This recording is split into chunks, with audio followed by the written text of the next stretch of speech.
My family never treated me like their own, so when my grandmother finally acknowledged me as an equal to my golden child brother, my parents were seething. They did everything they could to fuck me over, so I did it back and did it 10 times better. Growing up, my family loved playing games. You're probably thinking I mean Monopoly, Scrabble, or even the game of life. But no, they had just one game in mind, playing favorites. When I was 7 and my older brother Tyler was 10, his birthday party had a hired DJ, inflatable water slides, and was catered from his favorite restaurant. My birthday that same year, I got a half-hearted, "Your mom wanted me to say happy birthday" from my dad, which was followed by, well, nothing. I didn't get cake or a single present, but I didn't even cry, because by that point I had already been taught and fully knew that I was less than my brother. And as we got older, the differences were impossible to ignore. I remember spending 6 months babysitting to save up for a laptop when I was 14. When Tyler saw it, he immediately wanted a laptop too and threw a fit. But instead of teaching him about saving money, my parents went out the next day and bought him a much better model than mine. I think my dad actually noticed the look of disappointment on my face, and he consoled me by advising me to stop being an ungrateful piece of crap and to be grateful for what I was given. School should have been my escape, but instead, it was simply another way for my parents to show their favoritism. In 6th grade, I had a solo in the winter concert that I practiced for endlessly. But on the night of the performance, my parents showed up at the very end.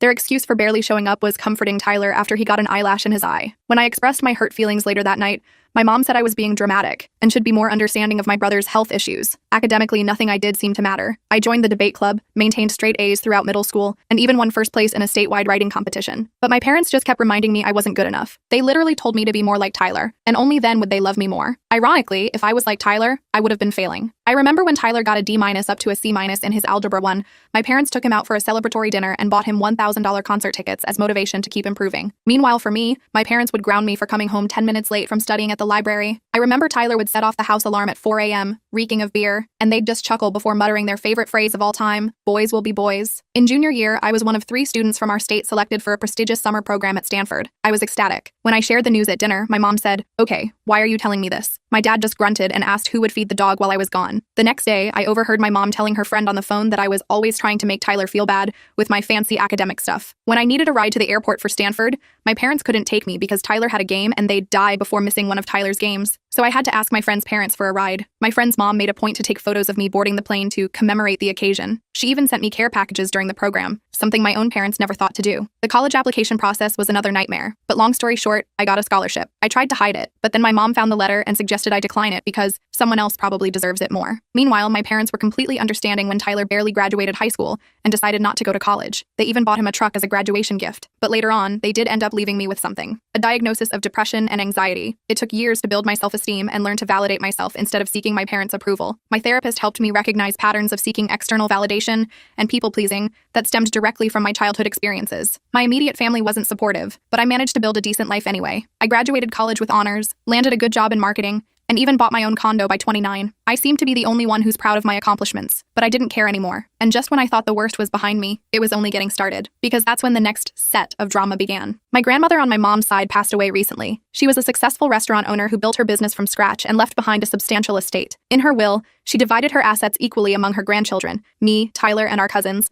and her children, my mom and her brothers. My portion of the inheritance was significant, around $350,000. It would allow me to pay off my student loans, invest in my future, and maybe even start my own business someday. I was grateful for this unexpected windfall and the opportunities it would provide. Unlike my parents, my grandmother had always treated me and Tyler equally. She came to my debates and swim meets when my parents couldn't be bothered, and she always remembered both our birthdays with thoughtful gifts that showed she was paying attention to our interests. When the will was read, however, my parents were visibly upset. Afterward, they pulled me aside and told me they felt it was unfair that I received an equal share. Tyler, who still lives in my parents' garage apartment and works part-time at a vape shop, needed the money more because he was struggling. My mom pointed out that I already had a good job and a condo, while Tyler was still finding his way at 33. The subtext was clear: my success should be punished and his failure rewarded. I was shocked but tried to stay calm. I explained that Grandma made this decision and it wasn't up to us to change it. They insisted I should do the right thing and give Tyler my fair portion. When I refused, they became furious and started guilt-tripping me, calling me ungrateful and selfish. My dad reminded me of how they'd sacrificed everything for my education, though I had earned scholarships and worked throughout college to minimize their financial contribution. My mom dredged up every instance she could think of where they had helped me. She brought up paying for my glasses in middle school,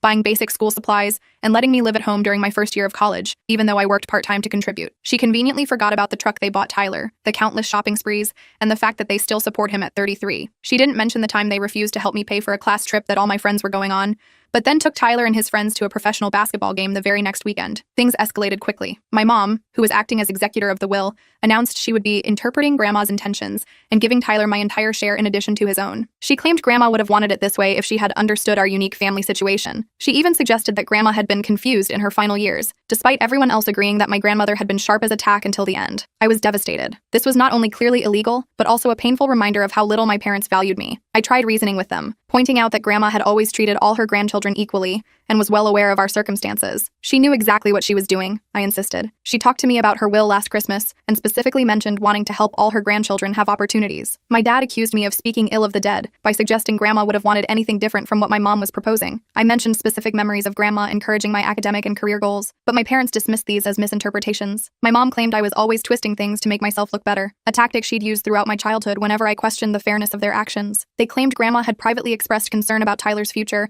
and wanted to make sure he was taken care of. When I asked why she hadn't simply written the will that way, they had no answer. Instead, my mom changed the subject, reminding me how much Tyler had struggled compared to my easy path, as if all my hard work counted for nothing. Tyler himself was awkward about the situation but didn't speak against our parents. When I tried to talk to him alone, he just shrugged and said, "Mom and Dad know what's best." Clearly, he wasn't going to be any help. He did have the decency to look uncomfortable at least, but years of being the golden child had taught him to go along with whatever our parents wanted. Feeling betrayed and hurt, I reached out to my maternal grandfather, Grandma's widower, for advice. When he heard what was happening, he was livid. He told me my parents had absolutely no right to alter the will, and that this was definitely not what Grandma had intended. "Your grandmother and I discussed this at length," he said firmly. "She wanted all her grandchildren to have equal opportunities, regardless of their circumstances." Grandpa sent me some information that cleared everything up. Apparently, several years ago, my parents had approached Grandma asking her to leave everything to Tyler in her will. Grandma had firmly refused, saying she believed all her grandchildren should be treated equally. She had even included a clause in her will stating that anyone who contested the equal distribution would forfeit their share. Grandpa told me that Grandma had been deeply troubled by the favoritism she'd observed over the years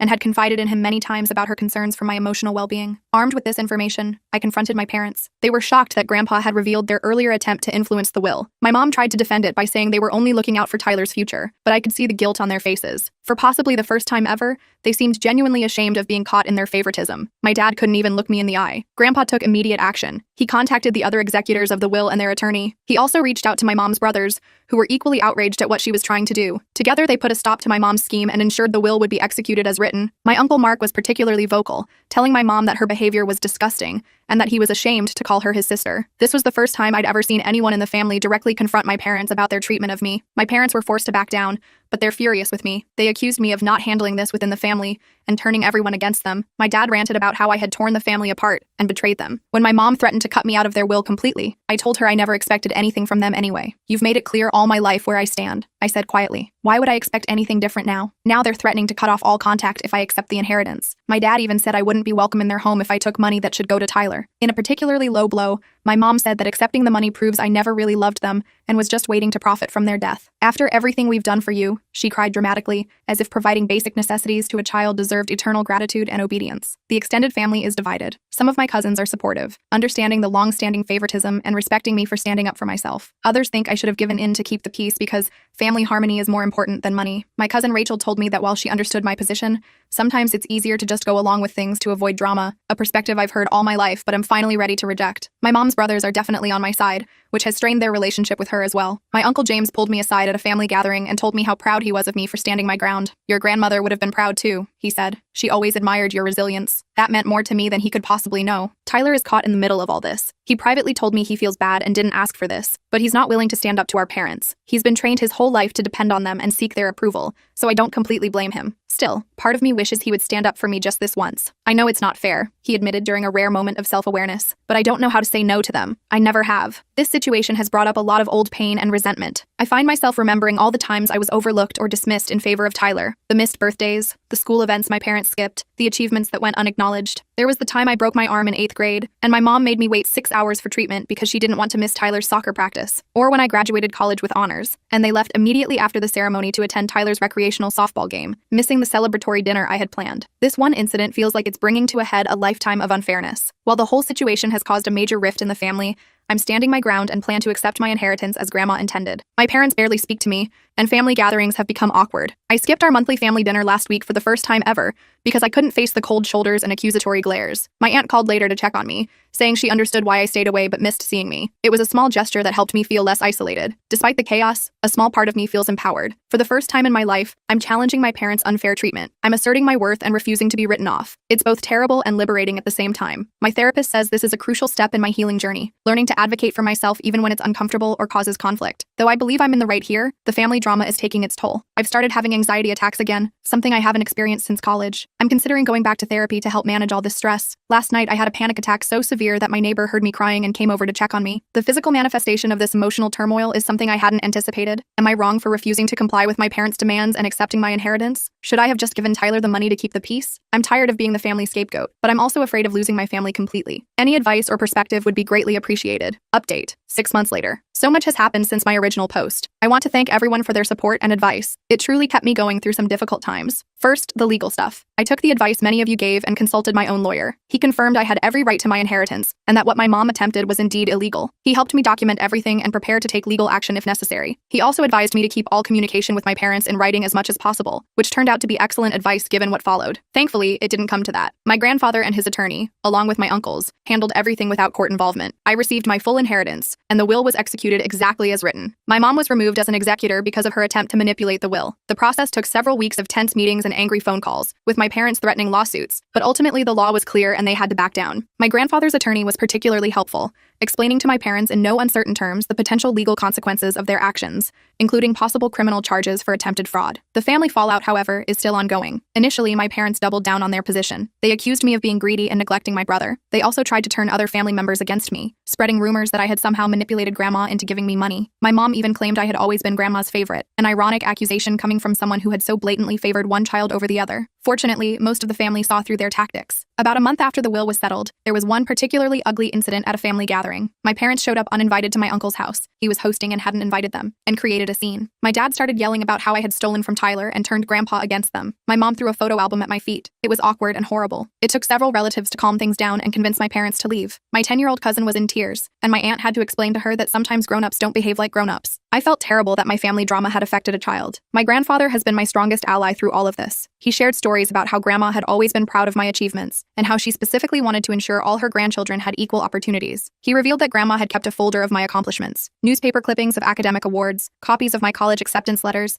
and even the program from that school concert my parents had been late for. This was both heartwarming and heartbreaking to learn. He showed me birthday cards I had made for her as a child that she had saved, along with notes she had written about her concerns regarding my parents' treatment of me. "Your grandmother worried about you," he told me one evening over tea. "She saw how hard you worked for approval that never came. She wanted to make sure you knew that someone believed in you." He shared that Grandma had actually considered giving me a larger portion because she worried about the emotional damage my parents had caused, but ultimately decided equal treatment was the best approach. "She didn't want to fuel more resentment," he explained. "She just wanted to give you a foundation to build your life on your own terms." Grandpa also took it upon himself to set the record straight with the extended family. He organized a family meeting without my parents, laying out the entire history of their favoritism, including incidents I had forgotten or never even known about. Having someone finally acknowledge the unfairness I'd experienced for years was validating, but it also reopened old wounds. He shared how Grandma had confronted my parents several times about their behavior, only to be met with denial and accusations that she was interfering. He even had letters Grandma had written to them expressing her concerns, which they had apparently ignored. As for Tyler, he finally found his voice in all this. After some soul-searching and several long conversations with our grandfather, he came to me privately and apologized for not standing up for me sooner. He admitted he knew our parents' favoritism was wrong, but he had been too afraid to challenge it. "I always saw what was happening," he confessed, "but it was easier to just go along with it than to question it. I'm sorry I wasn't braver." We had a long, emotional conversation about our childhood and how it affected us both. Tyler confessed that being the golden child wasn't as great as it seemed. He never learned to stand on his own 2 feet and felt immense pressure to live up to our parents' image of him. He shared stories of times he wanted to accomplish things independently, but our parents would swoop in and do everything for him, robbing him of the chance to grow and learn from his mistakes. "Remember when I wanted to get that job at the movie theater in high school?" he asked. "Mom called them and tried to convince them to pay me more than minimum wage. I was so embarrassed I never went back for my first shift." He also admitted to feeling guilty about the disparities in how we were treated, but was too dependent on our parents' approval to ever speak up. "Every time they bought me something expensive while ignoring your achievements, I knew it was wrong," he said quietly. "But I was afraid if I said anything, they'd withdraw their support, and I had no idea how to function without it." This conversation was a turning point for our relationship. We've started rebuilding the sibling bond that our parents' favoritism had damaged. We've been meeting regularly for coffee to talk and support each other through this family crisis. Last week, we went through old family photos together, and Tyler pointed out numerous instances where our parents' favoritism was visibly evident, me standing off to the side while our parents fawned over Tyler, or celebrations centered entirely around his accomplishments while mine went unmentioned. It was painful but healing to have these observations validated by someone who was there. To everyone's surprise, Tyler announced he was going to use his inheritance to go to college. He said seeing me stand up for myself inspired him to take control of his own life. He's enrolled in a local community college with plans to transfer to a 4-year university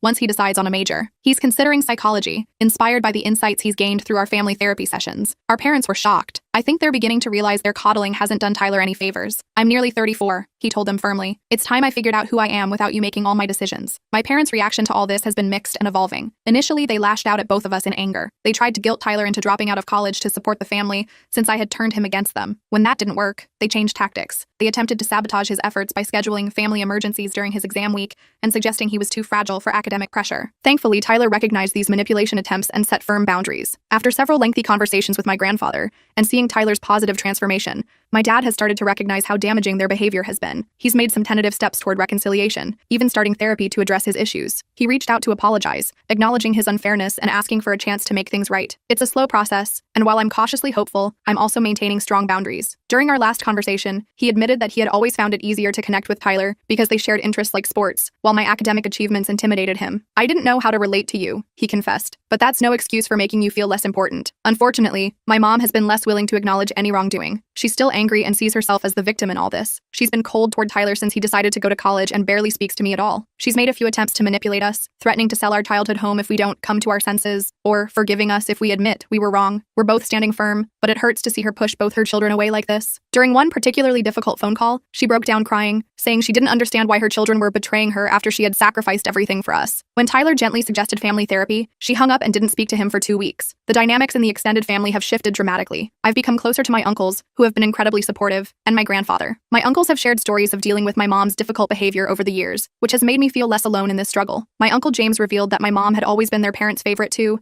and they had experienced similar treatment growing up. The cycle repeats itself unless someone breaks it, he told me. You're breaking it, and I couldn't be prouder. I've also developed deeper connections with some of my cousins who stood by me. We've started a monthly cousin dinner where we can all catch up without the drama of the older generation. These gatherings have become a safe haven of sorts, filled with laughter and genuine affection. As for me, I've been using my inheritance responsibly. I've paid off my student loans, which has given me an amazing sense of financial freedom. I've worked with a financial advisor to set up a diversified investment portfolio. I've also set aside some funds to potentially start my own business in a few years. I've been researching marketing consultancy firms that specialize in helping small businesses, something I'm passionate about, and that aligns with my professional experience. But the most significant use of the money has been paying for therapy for myself and offering to do the same for Tyler. We're both learning to set healthy boundaries with our parents and working through the trauma of our childhood experiences. It's a long journey, but I already feel like I'm developing an understanding and ability to heal from emotional neglect and lifelong favoritism. My therapist has helped me identify and challenge the negative self-talk that resulted from years of being overlooked and undervalued. I've started maintaining a journal to document my progress, and it's remarkable to see how my perspective has shifted over just 6 months. This whole experience has brought some unexpected positive changes to my life. I've learned so much about setting boundaries and standing up for myself. It hasn't been easy, and there are still difficult days, but I feel good about myself for resisting the guilt and pressure. I'm proud of myself. Last week, I was able to calmly decline a request from my mom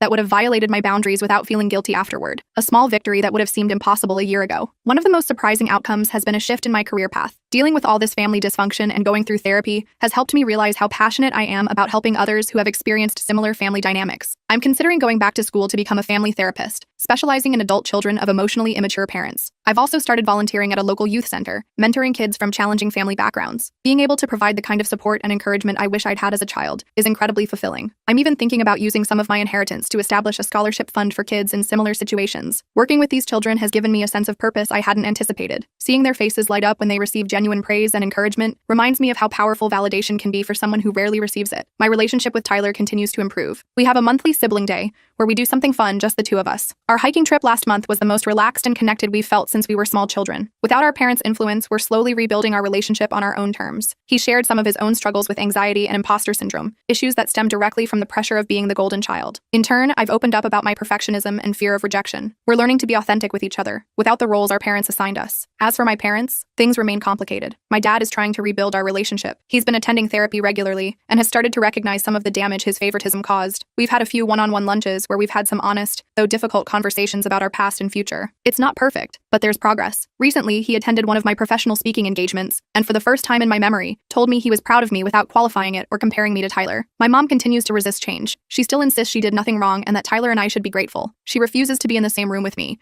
so she's missed several family functions. It hurts, but I'm learning to let go of my need to make her see things differently or control her reactions. As my therapist reminds me, you can't control other people's responses, only your own actions. I still hope that someday she'll be willing to work through these issues, but I'm no longer putting my life on hold waiting for her approval. My grandfather has become a rock for both Tyler and me. He's been sharing more stories about our grandmother and how proud she would be of us for standing up for ourselves. He's always been a voice for fairness and understanding, and he's been an amazing mediator in family conflicts. Last month, on what would have been Grandma's birthday, he organized a memorial dinner where we all shared our favorite memories of her. It was healing to celebrate her life and legacy, without the tension that had characterized our recent family gatherings. This whole process has taught me a lot about what family really means. I've come to see that sometimes the family you choose can be more supportive than the one you were born into. I've grown closer to my uncles and cousins who stood by me, and I've developed a tight-knit circle of friends who have been incredibly supportive throughout this journey. My college roommate, who witnessed some of the favoritism firsthand years ago, flew in for a weekend just to help me process everything. These are the relationships I'm choosing to nurture going forward. Setting boundaries and practicing self-care have become much more important to me. I'm getting better at saying no to situations that compromise my mental health, and I no longer feel guilty about prioritizing my own well-being. I've started exploring new interests and hobbies that I always put off while I was focused on trying to earn my parents' approval. I've joined a local hiking group and started taking painting classes, activities I do purely for enjoyment rather than achievement. For the first time, I'm learning what it means to do things for myself,